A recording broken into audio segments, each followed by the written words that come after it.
આપ સર્વને આ દર્શિલ તાળાના લાખેણા વંદન। તો આજે મારી આ સ્પીચની શરૂઆત નાનકડી એવી પંક્તિથી કરવી છે કે હજારો ફૂલો જોઈએ એક માળા બનાવવા માટે, હજારો ફૂલો જોઈએ એક માળા બનાવવા માટે, હજારો દીવાઓ જોઈએ એક આરતી સજાવવા માટે, હજારો ટીપા જોઈએ એક સમુદ્રને બનાવવા માટે, પણ આ સ્નેહ મિલન જ કાફી છે પરિવારને એક બનાવવા માટે, પણ આ સ્નેહ મિલન જ કાફી છે પરિવારને એક બનાવવા માટે। તો આજે આ ગ્રાઉન્ડમાં જે ચારે બાજુ સ્મિત દેખાઈ રહી છે તે સાબિત કરે છે કે આપણે ગમે તેટલા મોડર્ન થઈ જઈએ, ગમે તેટલા હાઈફાઈ થઈ જઈએ, પણ આપણા પરિવારના સંબંધોના લાગણીની ભૂખ તો કંઈક અલગ જ હોય છે। અને આજે દુનિયા મુઠ્ઠીમાં છે, બધું જ ગૂગલ પર મળી જાય છે, પણ પરિવારનો પ્રેમ એ ગૂગલ પર નથી મળતો। આપણે ફેસબુક પર લાઈક કરીએ છીએ પણ રૂબરૂ મળીને વહાલ કરવાનું ભૂલી ગયા છીએ। આથી જ આ સ્નેહ મિલન, આ ફંક્શન એ રિચાર્જ થવાનો અવસર છે, બૂસ્ટઅપ થવાનો અવસર છે।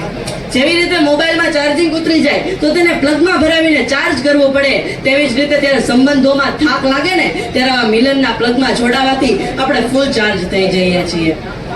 કોઈકે સ્નેહ મિલન વિશે બહુ સરસ લખ્યું છે કે ખુશીઓ વહેંચવી એ તો દુનિયાની રીત છે, ખુશીઓ વહેંચવી એ તો દુનિયાની રીત છે, પણ કોઈકના દુઃખમાં ભાગીદાર થવું ને એ જ સાચી પ્રીત છે। આ સ્નેહ મિલનનો અસલી હેતુ, મુખ્ય હેતુ માત્ર નાસ્તો કે જમવાનો નથી। આ સ્નેહ મિલનનો મુખ્ય હેતુ એ છે કે જ્યારે આપણા પરિવારના કોઈ પણ સભ્ય પર કંઈ પણ મુશ્કેલી આવે ને તો તેને એવો અહેસાસ થવો જોઈએ કે મારી પાછળ આ આખો પરિવાર, આ આખું એસોસિએશન અડીખમ ઊભું છે, અને ત્યારે જ આપણી એકતા સાચી કહેવાય।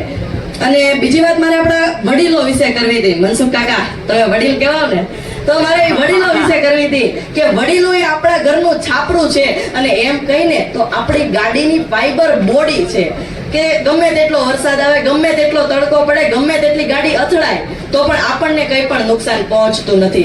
અને યુવાનો એ આ ગાડીનું એન્જિન છે। જ્યારે વડીલોનું માર્ગદર્શન અને યુવાનોની સ્ફૂર્તિ બંને ભેગા થાય છે ને ત્યારે તે પરિવારને આગળ જતા, એ સમાજને આગળ વધતા કોઈ પણ રોકી શકતું નથી। તો વડીલોને વંદન કરતા આગળ એટલું જ કહીશ કે ચાલો આપણે આજે અહીં એક કામ કરીએ। કોઈની સાથે પણ થોડો પણ અણબનાવ હોય, કોઈની સાથે નાની નાની વાતને લઈને થોડો પણ અફસોસ રહી ગયો હોય તો તેને ગ્રાઉન્ડની બહાર, આ હોલની બહાર જ છોડી દઈએ, કારણ કે જીવન બહુ ટૂંકું છે સાહેબ, કોણ જાણે કઈ મુલાકાત છેલ્લી હોય। આથી જ નારાજગી છોડો, આજે પ્રેમથી મળી લઈએ, નારાજગી છોડો, આજે પ્રેમથી મળી લઈએ, કોણ જાણે કાલે કોણ ક્યાં હશે, આજે દિલથી હસી લઈએ, આજે દિલથી હસી લઈએ। અને બીજી વાત મારે એ કરવી હતી કે આજે આ સ્નેહ મિલનનો કાર્યક્રમ કર્યું છે ને તો એ મિત્રોને ધન્યવાદ આપવા ઘટે, કારણ કે એક વ્યક્તિને મળવું સહેલું છે પણ આખા પરિવારને એક તાંતળે બાંધવો ને એના માટે લોખંડના ચણા ચાવવા પડે છે, અને આ મિત્રોએ લોખંડના ચણા ચાવ્યા છે જેથી જ આપણે આજે મોજ કરી શકીએ છીએ, હસી મજાક કરી શકીએ છીએ, જમવાનો આનંદ લઈ શકીએ છીએ। તો એકવાર આ તમામ મિત્રો માટે જોરદાર તાળીઓ થઈ જાય। અને બીજી વાત એ કે આજે અહીંથી એવું ન થવું જોઈએ કે માત્ર જમીને જ ઘરે વયા ગયા। એકબીજાના નંબર લેતા જજો, એકબીજાના સંપર્કમાં રહેજો, કોન્ટેક્ટમાં રહેજો, અને કોઈને નાની એવી પણ મદદની જરૂરિયાત હોય ને તો તેની સાથે ઊભા રહેજો।